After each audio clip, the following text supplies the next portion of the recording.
Hi YouTube, my name's Lucy, and back in 2017 I cut off 13 inches from my hair.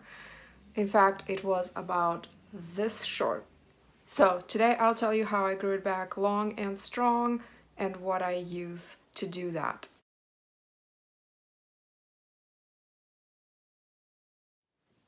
Before I get started, a little bit about my hair. I have fine, straight, naturally blonde hair that is color treated with henna. I do it at home myself about once every 3 weeks.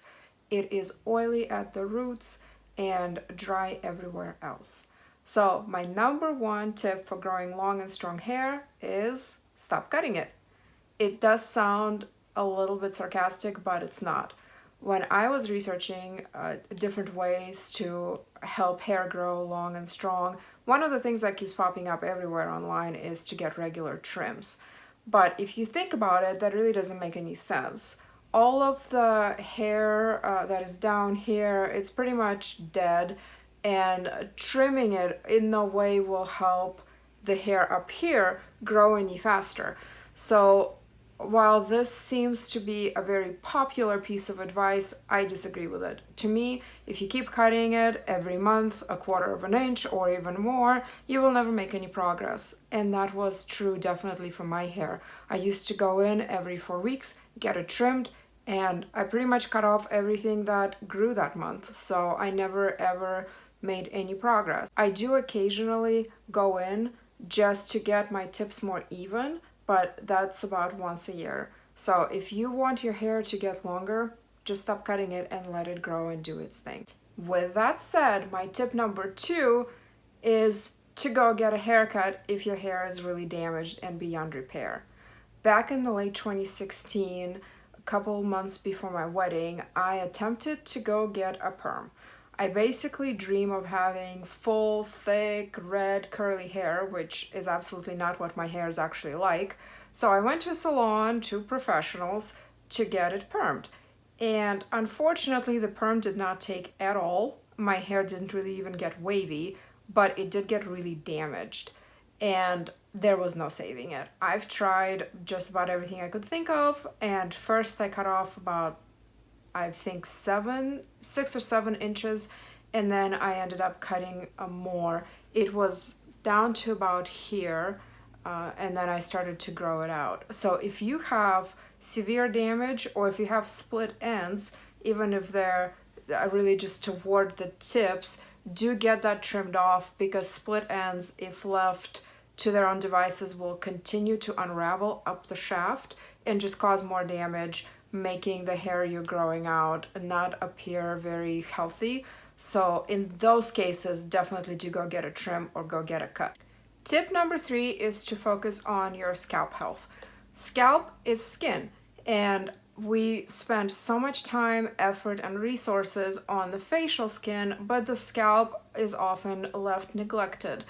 One thing I learned is that there's no magic formula that is true for everybody for how often to wash your scalp. And I say wash your scalp because that's really the part that gets oily and greasy and soiled. The hair shafts themselves stay clean a lot longer than the scalp does. So I see advice anywhere from wash your hair daily to wash your hair once a week. And for me, every other day seems to be the magic formula. I do use a gentle shampoo. I pick something without sulfates, because I find that stripping the scalp of its beneficial oils using shampoos that are harsh actually makes the skin overcompensate and produce even more oil. So I used to wash my hair every day, and sometimes even twice a day, and the more I washed it, the oilier it became, and it was just a mess. So now I use gentle things. Because my hair is color treated with henna, I try to use color safe shampoos, and the one that I'm using right now, it's not Korean, but it's a brand called Aromatica. It's made in Israel, and it's keep your color shampoo with sea buckthorn. I get it at TJ Maxx. This size bottle is about $10. They do have sometimes the liter size for about $20. Like I said, this is not Korean, but I really love it. If you have a Korean shampoo that is your favorite, please leave me a comment below. I have used before L'Adore TripleX natural shampoo, and that was really nice. but this one is available locally, so I just went for that. And then another thing with scalp is, just like facial skin, just like skin anywhere else, it does need to be exfoliated. Scalp that is clogged up with dead skin cells, oil, styling product residues is not going to be the healthiest. And sometimes, depending on how much buildup you have, it might actually hinder hair growth. So I use these different exfoliating things. One of my favorites is this Lador. See if I can get that to focus. It's a scalp scaling ampule. Comes in these little tubes. I think I've gone through 10 or 15 by now. One of these tubes for me is good for maybe 5 uses or so. Has a little nozzle, and there's a cream inside of there that's an exfoliating cream. So after you shampoo your hair, you apply this directly to the scalp, massage it in for a couple minutes, and then rinse off, and it takes off all of the residue from styling products, from shampoos, conditioners, anything else. It's very convenient. It has a little bit of a minty tingle. I've also been using this product. It's by the brand called Aromatica. They focus on using natural ingredients that are non-toxic and safe. This one is made with rosemary, and this one is more of a scrub. So it has an interesting texture. It looks like shampoo, but has sea salt granules in it. So it has a bit of a mechanical exfoliation. It's not harsh, and those sea salt granules dissolve as you massage it in. The manufacturer says to use it before using shampoo or even instead of using shampoo.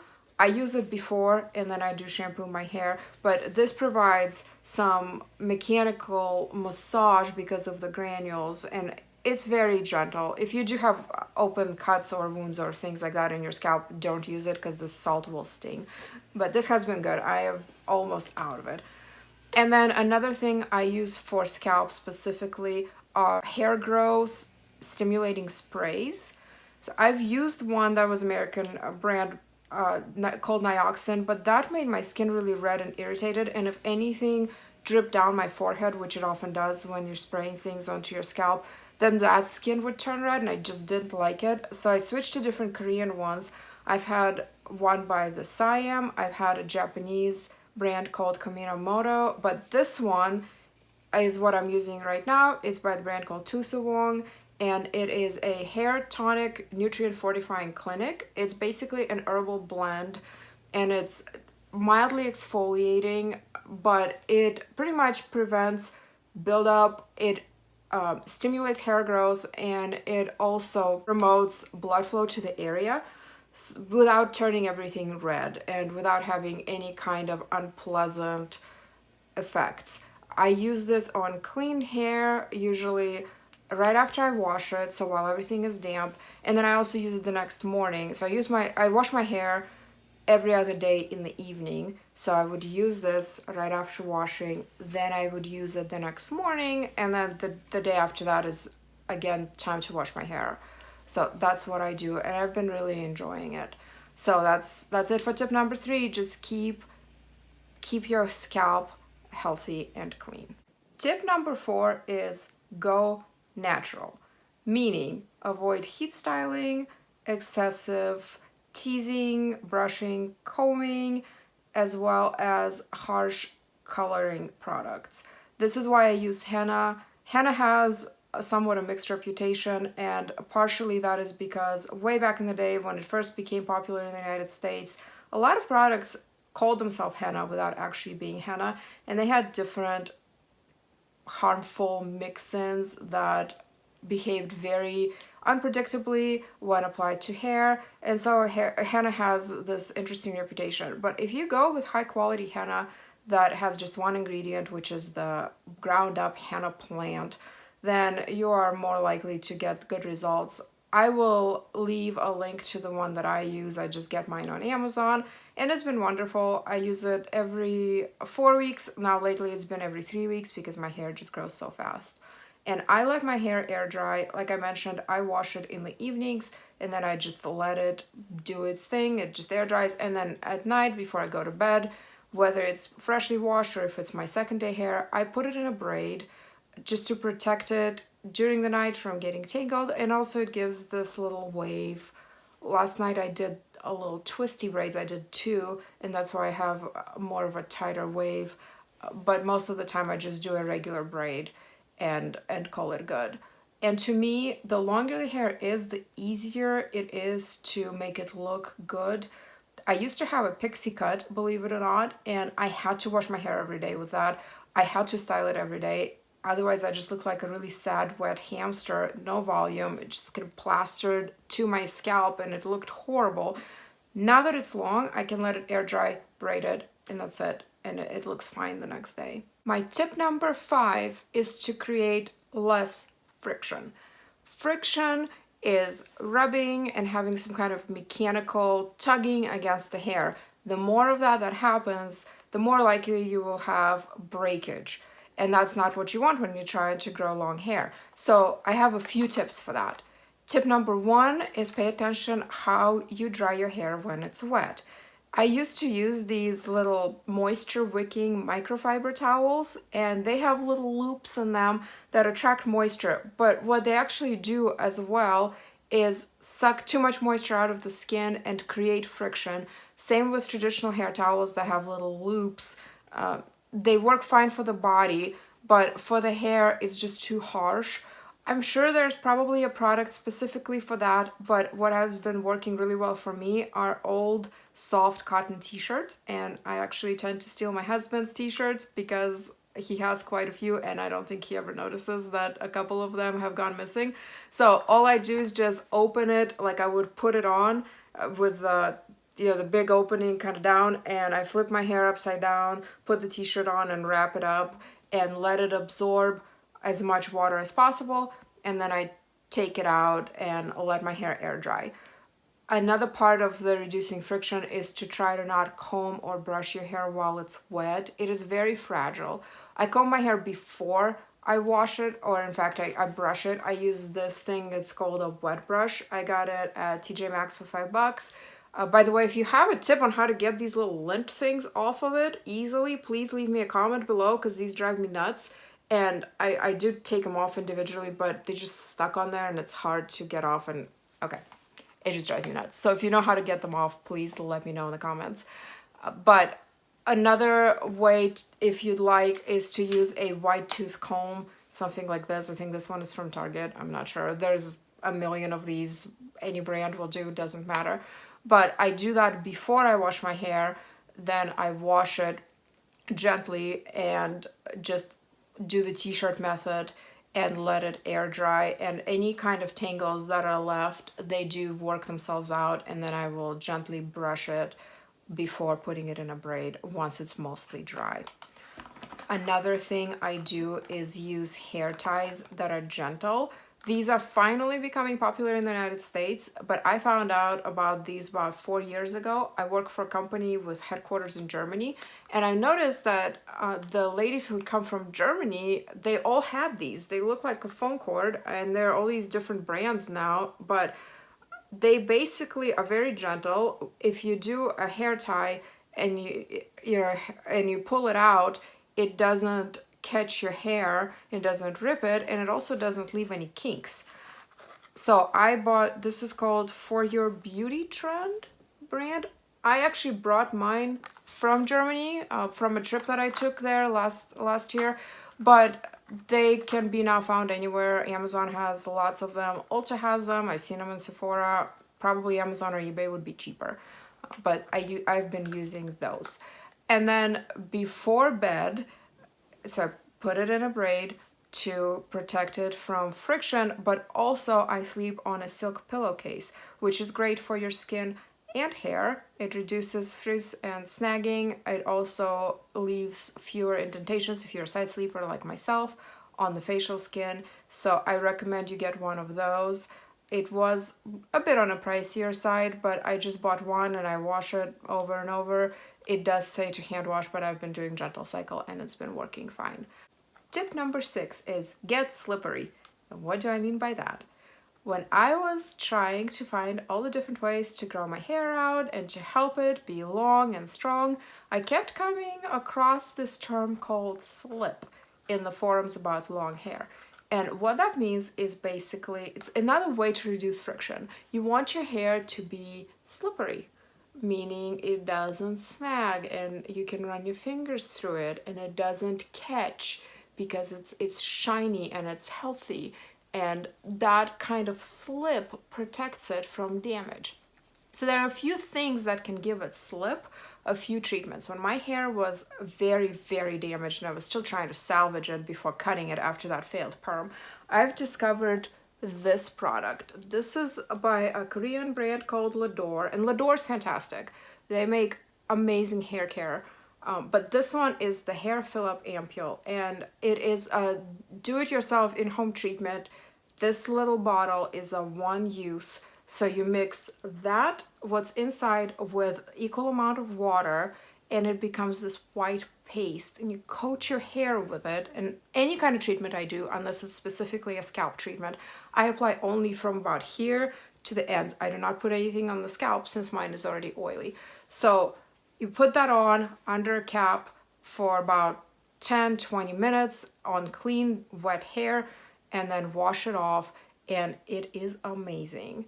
The hair gets so glossy, but not heavy and not greasy, and it's just fantastic. Any tangles come right out. It looks great, and that effect lasts for maybe a week and a half or so with my schedule of washing every other day. Perhaps if you wash more often, maybe the effect wouldn't last as long, but this is great. It is a little bit more work than a typical hair mask because you do have to mix it up and apply it, but it's really not bad. I thought it was worth the trouble. And then another thing I do is, again, this Lador brand, and this is the Hydro LPP treatment. It is basically a very intensive hair mask. It can be used often, a couple times a week if you'd like. It comes in a smaller bottle, this size with a pump, and then they also make a big refill 1 liter bag, which is probably what I'm going to buy next when I'm out of this. But it is applied to clean, damp hair, left on for a few minutes. I usually do about 10 minutes while I'm sitting in the bathtub. I'll do maybe a face mask at the same time and then wash it off, and it makes the hair so strong and less prone to breakage. It smells pretty good. My husband usually comments on how good my hair smells after using this, but all of that is just aesthetics. The real benefit is that it makes the hair so much less prone to breaking and tangling, and I love it. And then another thing that I use, and I've used probably I think 3 or 4 of these by now, this is the Elizavecca CER-100 protein treatment. It coats the hair, making it strong and shiny. It's applied just like that Hydro LPP one to clean wet hair. This is a protein treatment, so you do not want to use it too often because sometimes too much protein can make the hair brittle and make it more prone to breakage, which is not what we want. But this one is amazing. I started first using it on my super damaged permed hair, and back then, anytime I washed it, no matter how careful I was about brushing it right before washing and being so careful with it, it would still tangle crazy. But this mask helped it pretty much stay tangle free. All the tangles would just work themselves out. So I would say you don't need to have both of these. Maybe pick one to try. This one can be used more often, comes in a bigger size. I think this one is a little bit more budget friendly, but these both are fantastic. Once the hair is clean and dried off with a t-shirt towel, then I put in something like this. Surprise, surprise, this is another Lador.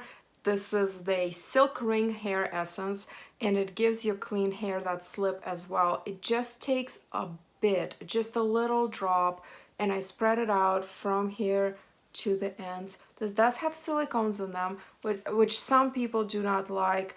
I do not see a problem with silicones in hair care, to be honest. Silicones are there to help seal in moisture and protect from the external factors. So for my specific hair, this has been wonderful. A little does go a long way. I've had it for a very long time and I'm not even halfway down, and I do use this regularly.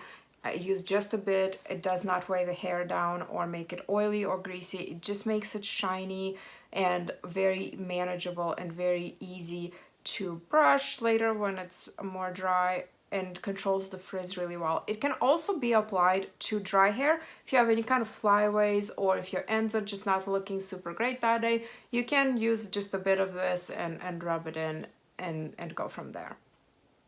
Tip number 7, choose your hairstyles wisely. You can do a lot of damage to your hair and even your scalp by using improper hairstyles. And what I mean by that are things that are very tight. So avoid styles that pull your roots very tightly. So really tight buns, really tight braids. I even avoid ponytails because A, it's tight and my hair's so long now, even though it's fine, it's still heavy. So when I put it up here by the crown, I can feel the pull on the roots. And also the hair ties, even these good phone cord ones, even those can still cause some damage. And if I'm going to cause damage to my hair with hairstyles, I'd much rather it be here on the bottom where the braid ends, because that is easier to cut off versus snapping the hair right here where you pulling it into a ponytail. So just be wise with your choice of hairstyles. For me, just the basic braid has been the best one because it leaves everything up here pretty loose, and I just pull the hair tightly in the braid itself, but I do not pull on the roots. So that's been working well for me. And just a little anecdote, a few years ago, we were visiting an Amish village and had a tour there, and it was wonderful. And the guide mentioned how the traditional Amish hairstyles, where the women twist really tightly the hair right by the temples and then pull it back under their bonnet, how that causes a lot of hair loss right here. And that's kind of a very known thing in the Amish communities, that women have a lot of hair loss right in the temple areas from those tight hairstyles. So this is not just my idea, this really does happen to people, so watch that. Tip number 8 is to nourish your hair. In addition to the treatments that I already talked about with the more of a couple times a week treatments, every once in a while I will do something a little bit more intense.